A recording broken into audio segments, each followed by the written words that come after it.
Hi and welcome back into my kitchen. Today we're going to make pesto alla Siciliana. This is a Sicilian recipe for a Sicilian version of pesto. It is ideal for summer, and since it's very warm at the moment, I thought this is the ideal sauce for a pasta. All you need is a few ingredients, fresh, and a mixer.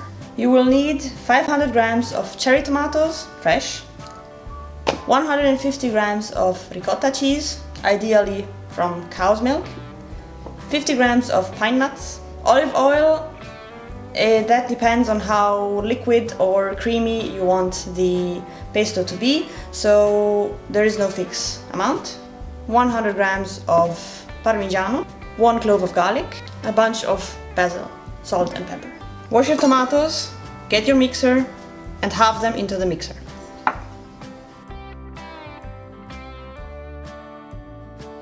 Now peel your clove of garlic, cut it in half and throw it into the mixer. Now it's time for the basil.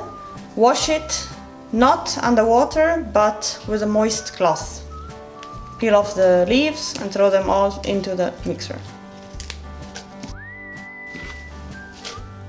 Next, it's time to throw in the pine nuts.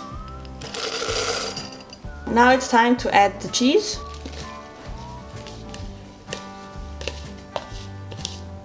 Next, we add the 150 grams of ricotta, oil, salt, not too much, we can always adjust it later. We close it and we blend it.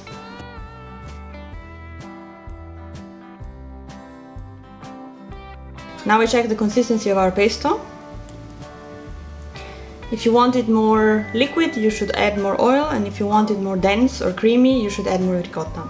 The pesto is done, so it's time to eat it, I guess.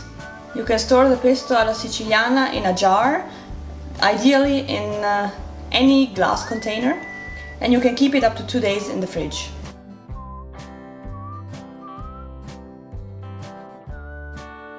Pesto alla Siciliana is made only with fresh ingredients and is usually prepared in summertime. That's why you can't store it for too long.